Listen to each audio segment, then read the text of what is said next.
Halo penikmat film, selamat datang kembali di Recap Movie. Oke, di kesempatan kali ini kita bakal ngebahas alur cerita di mana seorang wanita staf perusahaan disekap dan dilecehkan ketika pingsan oleh seorang petugas satpam. Dan ketika dia tahu, dia marah dan kemudian balas dendam. Film ini berjudul Pitu. Film yang dirilis pada tahun 2007 ini diperankan oleh aktris seksi Rachel Nichols dan Wes Bentley sebagai sang satpam. Nama judul film diambil dari nomor lantai parkir yang dijadikan sebagai latar tempat film dibuat. Sebelum masuk ke alur ceritanya, terima kasih ke kalian yang udah klik tombol like dan subscribe. Di awal film kita diperlihatkan seorang wanita muda yang cantik dan rajin. Dialah pemeran utama di film ini, Angela Bridge. Malam itu dia lembur untuk menyelesaikan beberapa pekerjaannya, sementara karyawan lain sudah beranjak pulang. Di tengah dia menyelesaikan pekerjaannya, tiba-tiba dia didatangi salah satu rekan yang memiliki ketertarikan dengannya, yaitu Jim. Jim datang untuk meminta maaf karena beberapa hari sebelumnya dia melakukan sesuatu yang tidak pantas ketika bersamanya di dalam lift. Dan ketika beranjak pulang, Angela bertemu dengan Carl, seorang petugas keamanan di perusahaan tersebut. Dia sedang mengecek kondisi setiap lantai, yang mana kantor akan libur selama 3 hari ke depan. Jadi dia harus memastikan semuanya dalam keadaan terkunci. Angela kemudian menyuruh Carl untuk menunggunya agar mereka turun bersama. Sesampainya di lobi, Angela langsung masuk ke dalam lift menuju parkiran, dan mobilnya diparkir di lantai Pitu. Masalah pertama mulai terjadi. Terlihat mobil Angela tidak bisa dinyalakan. Akhirnya dia memutuskan untuk membawa kembali barang-barangnya naik ke lobi dan memesan taksi. Tetapi pintu menuju basement ternyata sudah dikunci. Mau gak mau, Angela harus menemui si penjaga parkiran di kantornya di lantai Pitu. Si penjaga bernama Thomas, dan dia menawarkan bantuan untuk mengecek kondisi mobil Angela. Tapi karena sudah terlalu malam, Angela menolak bantuan Thomas dan lebih memilih naik taksi. Di situ Thomas mengatakan kalau mencari taksi di malam Natal justru akan memakan waktu lebih lama. Akhirnya Angela menerima bantuan Thomas untuk mengecek mobilnya. Dan setelah dicoba, ternyata mobil Angela tetap tidak bisa menyala. Kembali ke rencana awal, Angela memutuskan pulang dengan naik taksi. Ketika Thomas sedang membukakan pintu, tiba-tiba dia mengundang Angela untuk merayakan malam Natal dengan beberapa makanan di ofisnya. Melihat Angela menunjukkan wajah bingung, Thomas bilang dia hanya bercanda. Singkat cerita, Angela sudah tiba di lobi. Dia kemudian memesan taksi tanpa mengetahui bahwa pintu lobi sudah dikunci. Dan di situ tidak ada orang sama sekali. Padahal seharusnya ada Carl yang bertugas menjaga kantor. Beberapa saat kemudian taksi yang Angela pesan datang. Dia kaget melihat pintu lobi terkunci. Mau gak mau dia harus balik ke parkiran basement dan keluar kantor dari gerbang parkiran. Angela mencoba memanggil Thomas, minta pintu gerbang dibuka, tetapi tidak ada respon sama sekali. Karena terlalu lama, akhirnya taksi pun pergi. Di saat Angela ingin memesan taksi lagi, HP-nya tidak ada sinyal. Dan tiba-tiba satu persatu lampu di parkiran mati. Kemudian Angela menggunakan HP-nya sebagai penerangan. Tanpa dia sadari, di belakangnya ada sosok Thomas yang langsung membekapnya hingga dia pingsan. Entah sudah berapa lama Angela pingsan, dia terbangun di office Thomas dengan pakaian yang sudah berbeda. Angela duduk di depan sebuah meja yang sudah Thomas siapkan untuk makan malam. Angela yang belum sadar sepenuhnya tiba-tiba merasa mual. Dan ketika hendak bangun, Angela terjatuh karena sebelah kakinya ternyata dirantai ke kaki meja. Kemudian Thomas membantunya bangun dan duduk kembali. Saat Angela sudah sadar sepenuhnya, dia mulai memperhatikan keadaan di sekelilingnya. Dimulai dari meja makan di depannya, beralih ke kakinya yang dirantai dan pakaian yang ia gunakan. Angela merasa dirinya sedang dalam keadaan bahaya saat ini. walaupun dia belum tahu alasan pasti kenapa Thomas melakukan hal seperti itu kepadanya. Angela mulai bertanya soal pakaiannya, dan Thomas bilang pakaian Angela kotor saat dia pingsan. Tidak sampai di situ, Angela kembali bertanya apa yang Thomas inginkan darinya.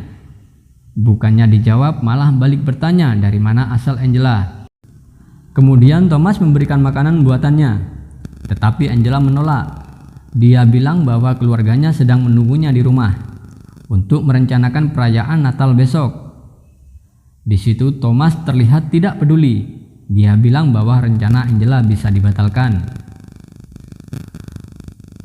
Thomas yang mulai bicara tidak jelas. Di saat itu Angela mengatakan bahwa pacarnya akan khawatir jika dia belum pulang dan pasti akan datang ke kantor untuk mencarinya. Mendengar hal tersebut, Thomas mulai menunjukkan wajah tidak suka dan bertanya macam-macam soal pacar Angela. Dengan kesal, Angela bilang bahwa itu bukan urusannya. Thomas pun langsung menatap tajam wajah Angela, berharap wanita itu bisa lebih sopan bicara padanya. Angela pun langsung ciut dan ketakutan, dan dengan pasrah menjawab semua pertanyaan dari Thomas. Dengan melihat sikap Thomas yang tampak posesif, kita sudah tahu bahwa dia sangat menyukai Angela. Tapi karena memiliki jiwa psikopat, Thomas menunjukkan rasa sukanya dengan cara seperti itu. Pertanyaan Thomas semakin menjadi-jadi soal pacar Angela, karena dia tahu bahwa Angela sedang membohonginya. Thomas ini adalah pria yang sangat menggilai Angela.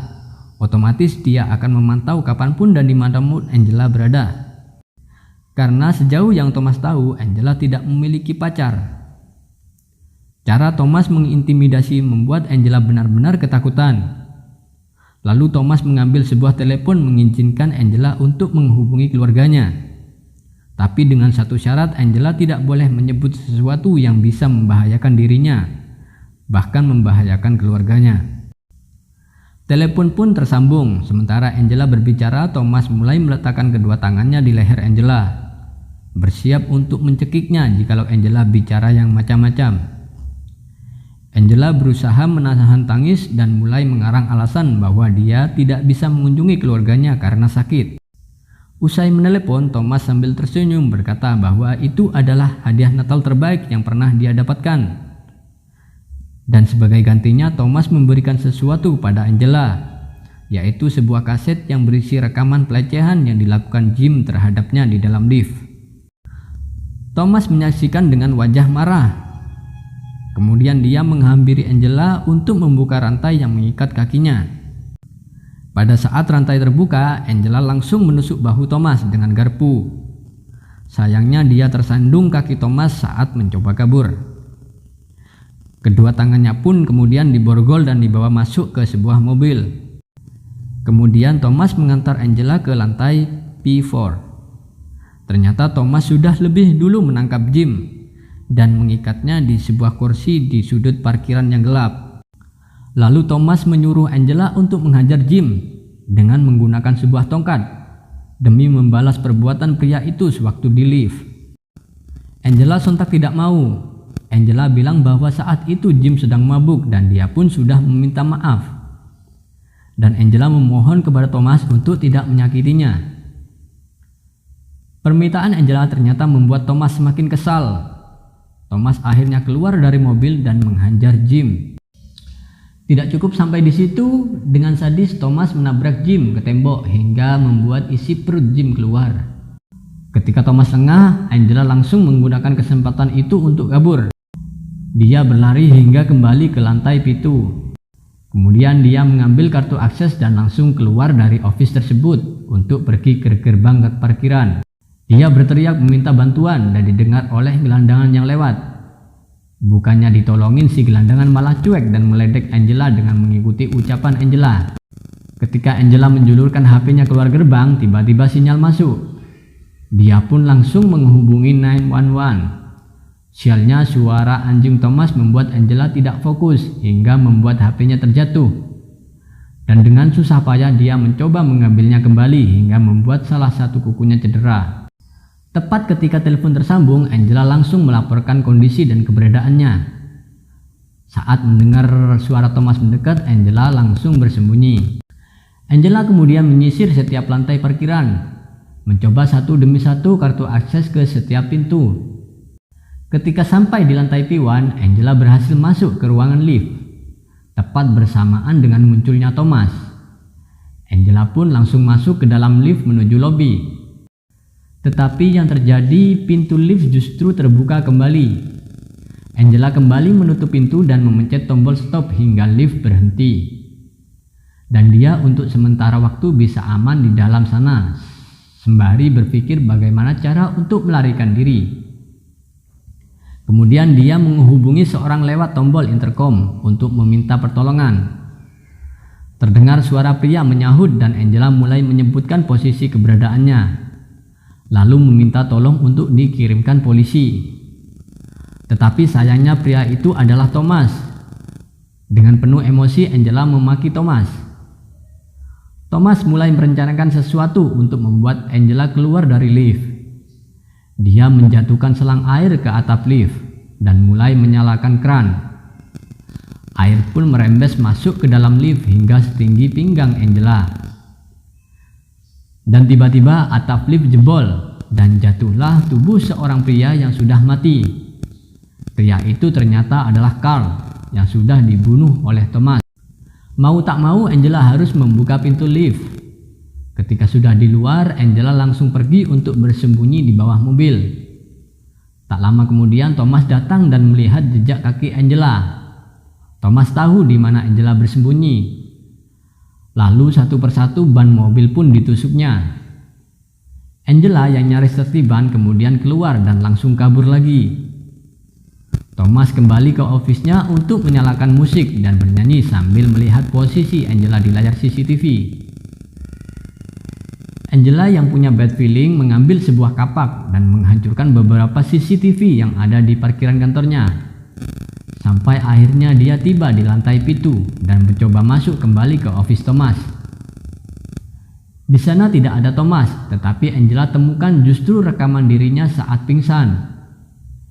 Angela sangat marah saat tahu bahwa dirinya sudah dilecehkan dalam kondisi tidak sadar. Dia mulai menghancurkan televisi dengan kapak di tangannya. Angela melihat ada polisi datang ke parkiran. Ketika Angela yang baru berbalik, sosok Thomas sudah di belakangnya dan langsung menyetrum Angela hingga pingsan. Sebelum menemui si polisi, Thomas membersihkan ofisnya, menyembunyikan Angela dan berganti seragam. Si polisi bilang bahwa ada seseorang yang menghubunginya, tapi Thomas menjawab bahwa tidak ada terjadi apa-apa di sini. Di parkiran itu hanya ada dia dan anjingnya. Ternyata si polisi tetap ingin berkeliling untuk mengecek area parkiran. Selama polisi berkeliling, Thomas memantaunya dari layar CCTV di ofisnya, hingga tibalah di polisi dekat dengan sebuah mobil tempat di mana Angela disembunyikan. Thomas kemudian memutar lagu yang terdengar lewat speaker yang terpasang di beberapa sudut parkiran, bertujuan agar suara teriakan Angela tidak akan didengar oleh polisi. Singkat cerita, Angela berhasil membuka kap bagasi mobil dan langsung berlari menghampiri si polisi yang ternyata sudah pergi. Thomas di dekat pintu gerbang menunggu Angela dengan anjingnya. Si anjing pun dilepaskan untuk mengejar Angela yang langsung bersembunyi di dalam salah satu mobil. Ternyata si anjing berhasil menemukan Angela dan langsung menggigit kakinya.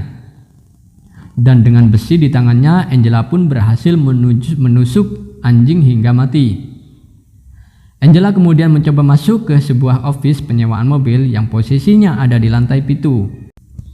Dia mencoba menghubungi 911 kembali, tidak lupa mengambil kunci mobil di tempat penyimpanan. Sementara itu Thomas datang dan terkejut melihat anjingnya yang sudah mati. Dia sangat marah dan mulai berteriak memaki Angela. Tak sengaja Thomas melihat jejak tangan berdarah di pintu kaca. Ketika Thomas masuk, Angela sudah tidak ada, menyisakan telepon yang baru tersambung dengan polisi. Ketika Thomas mau mengecek lemari, di belakangnya sudah muncul Angela yang langsung menyemprotkan sesuatu ke mata Thomas, lalu kabur. Tidak lupa diganjalnya pintu dengan besi yang dia bawa. Sementara Thomas mencoba keluar dengan memecahkan kaca, Angela masuk ke dalam salah satu mobil dan pergi. Singkat cerita, ketika di lantai P1, Angela bertemu dengan Thomas di ujung jalan. Thomas menggas mobilnya kencang-kencang, sementara Angela mengenakan sabuk pengamannya. Dia tidak takut jika mobil mereka berdua harus bertabrakan. Dan pada kenyataannya mobil Thomaslah yang menghindar saat keduanya hampir saling bertabrakan. Dengan kecepatan penuh, Angela mengendarai mobil ke lantai P2. Tiba-tiba saja dia lepas kendali dan mobil pun langsung menggelinding. Ketika Thomas datang, Angela sudah pingsan di dalam mobil. Tapi saat Thomas hendak memeriksa kondisinya, Angela terbangun dan langsung menusuk mata Thomas, lalu mencekiknya hingga pingsan.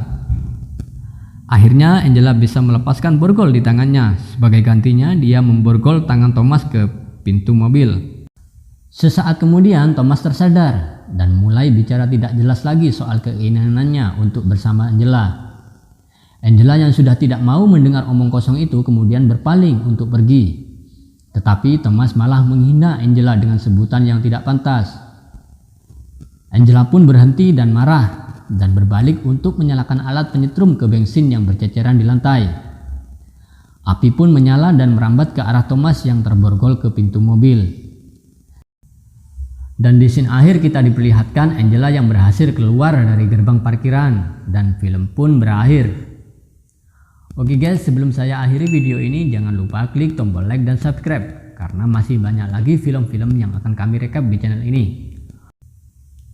Oke, terima kasih dan sampai ketemu di video selanjutnya.